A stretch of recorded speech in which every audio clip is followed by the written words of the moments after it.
Hello, I am Derek Cox from Ride the Future, and with me today I have Richard Dunn from Tim and Eric Awesome Show, Great Job. He's going to give us a little interview today.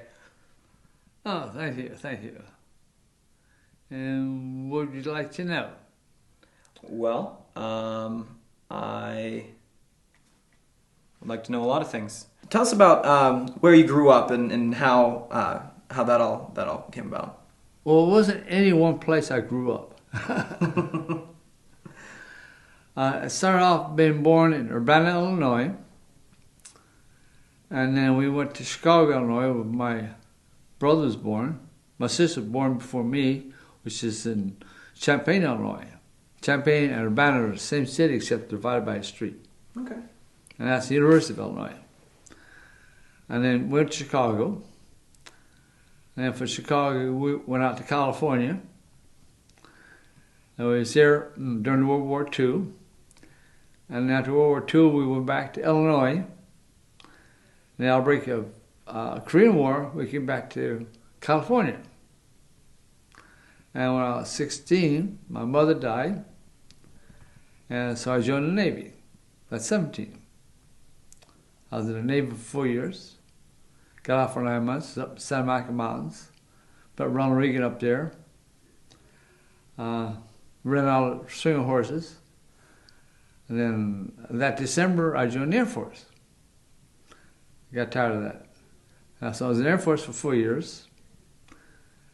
And I got out there, and I was a sophomore, I was in the Air Force. That was fun. And I did horses again for another 9 months. And then I joined the Navy again. And I was in the Navy until March of 1977. Then I retired. Okay. That's basically up to 77. From 35 to 77 of my moving around years. And I've been in California since 77. Okay. Mostly in Hollywood. I had like Santa Monica, where I went to Santa Monica City College. But other than that, it was either Santa Monica or Hollywood. So, Richard, what kind of motivated you in life when you were younger, as a child? Anything specific? As a child? Yeah, and then growing up. Nothing really I could think of as a child. I think the only time I got really motivated was, I remember I was just starting junior high school, and we were playing backyard football, so to speak. And they thought I was pretty good at tackling. And they said, one of my friends said, hey, come in and try out for football. Okay.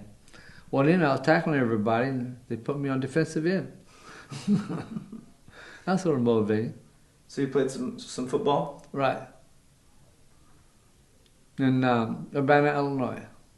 Urbana, Illinois. And then years later, it was over in Japan. There was a football team called Greyhawks. The youngest person on the Greyhawks is 35 years old. We're playing full pads and everything, regular full tackle football. And I was a defensive end again. We played only 2 games in our football career as the Greyhawks. That was it. But it was fun. Richard, how about you tell us about what some of your favorite foods are? My what? Your favorite foods? My favorite foods? Yeah. I like pizza, ravioli, Subway sandwiches. I love steak, sirloin steak, any really good steak. Thanksgiving meals, Christmas meals, Easter meals. Food I just love. Good food. I don't like plain. No, I got to have a little spice in it. I got to have a little spice in it. When I go to the hospital, it's like, yuck. There's no taste to it. No flavor. It's just plain, no spice. They don't like have any salt. I like to have some spice. Yeah. Now you were telling me the other day about a Thanksgiving dinner that you cooked, or 2 of them rather, out of a magazine, I think it was. Family Circle. Yeah. I did 2 years in a row from scratch.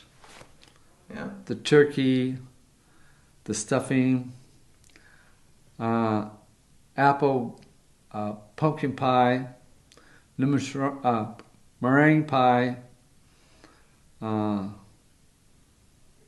potatoes, potato salad. There's a type of potato thing you put in, you bake it, and have cheese sauce in it. Mm. Potato something or other. Like a triple baked potato? Like No, double- it's I forget the name of it. Anyway, it's a baked potato type thing, but no, it's a dish. It's a dish. A hardosh, something or other or something. Oh, okay. Yeah, it's delicious.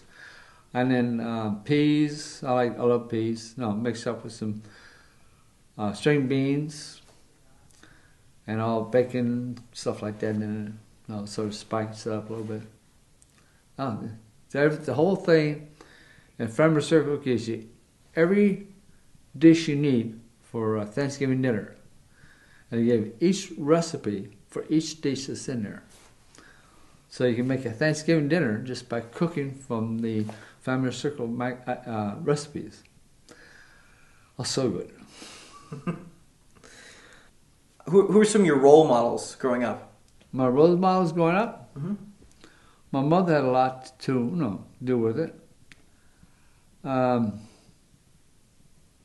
My coach when I was in junior high school, very good.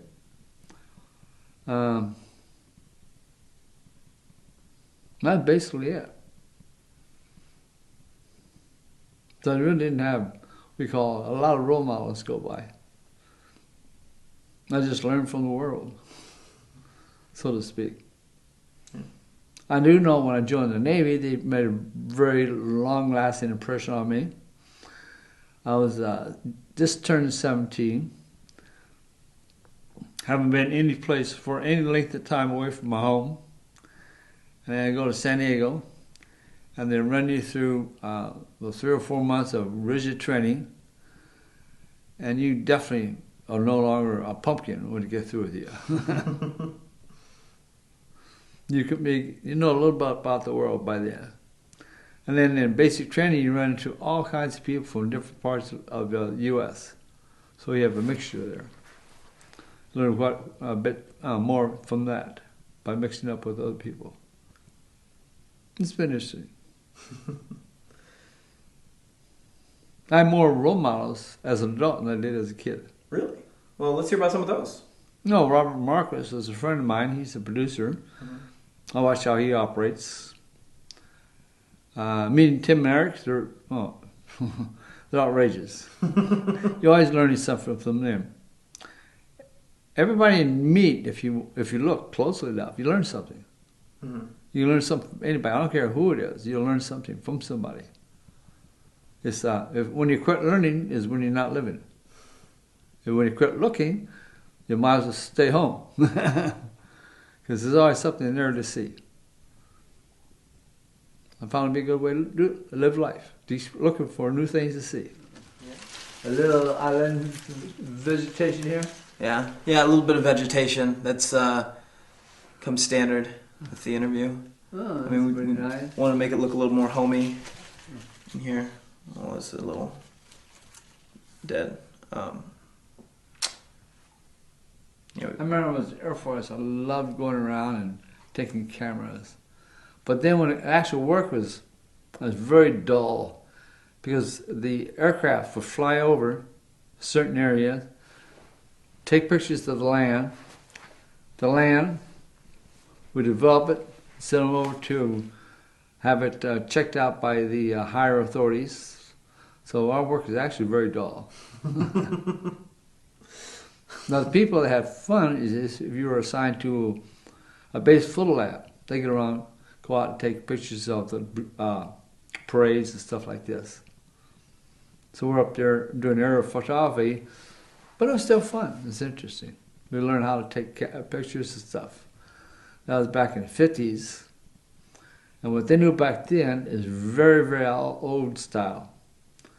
It took an hour and a half to develop a roll of color film. An hour and a half to print a picture. Nowadays, you get the whole thing done in half an hour. Big difference. Oh yeah.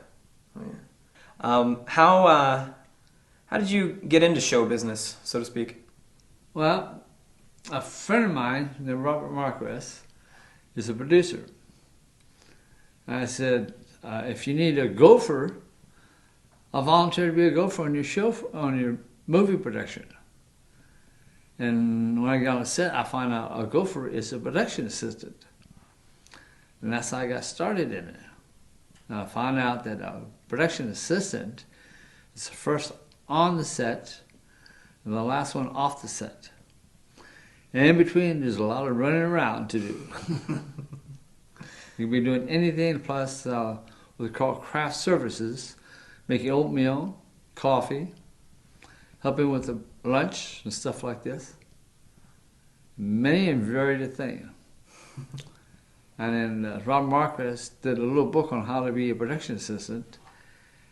And was it when you sign your name, say you're the best there is, it's like you substitute a book, whatever it is. I mean, he said one of his very best ever production assistant. I thanked him. That's how I got started. As far as in the film itself. In the film itself? No, yeah, in this industry, so to speak.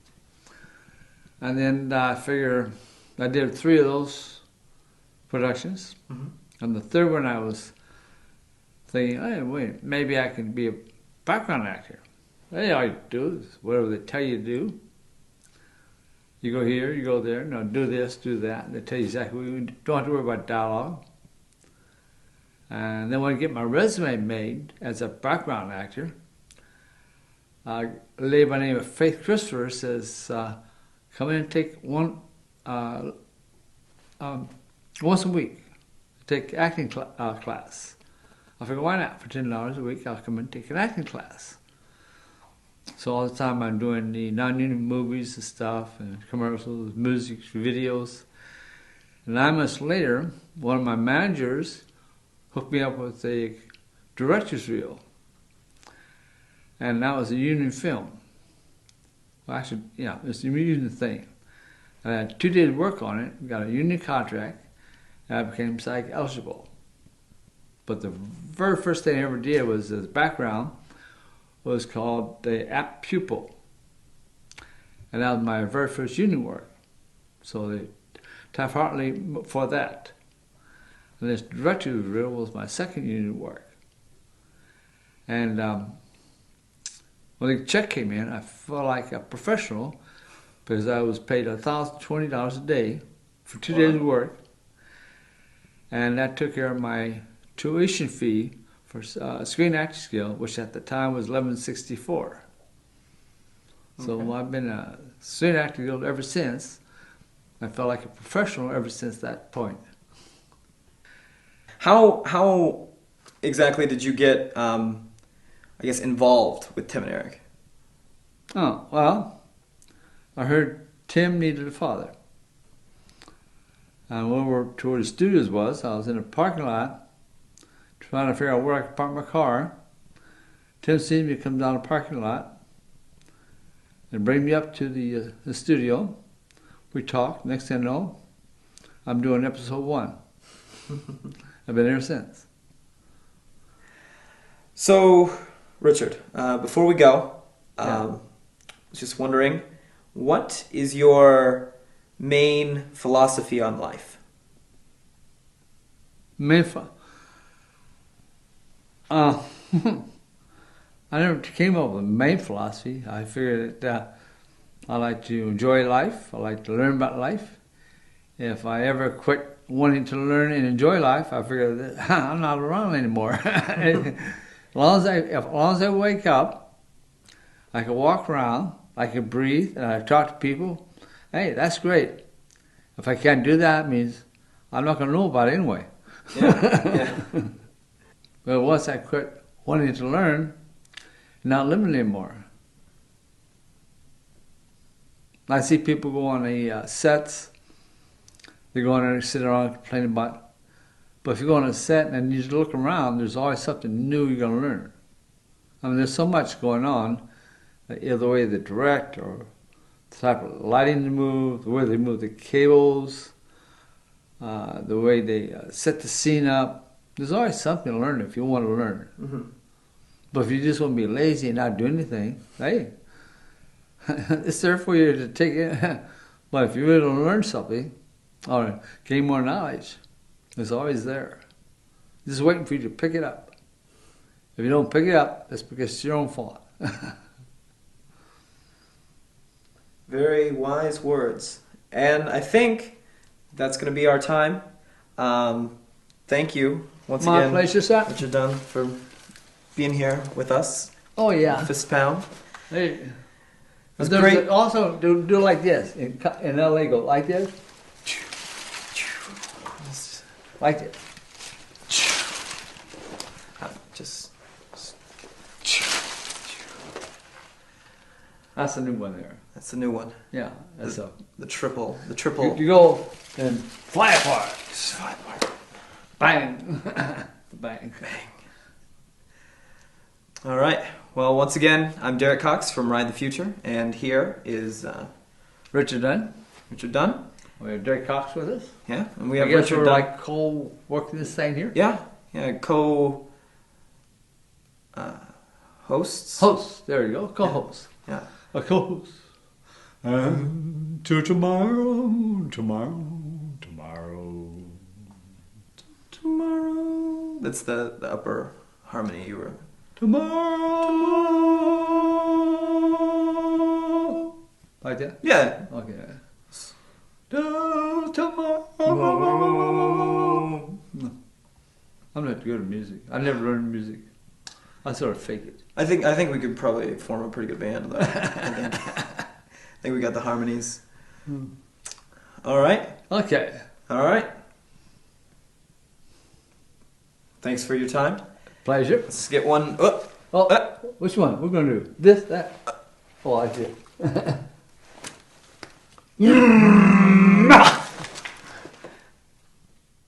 That was a caveman shake. Yeah, that was good. Great stuff.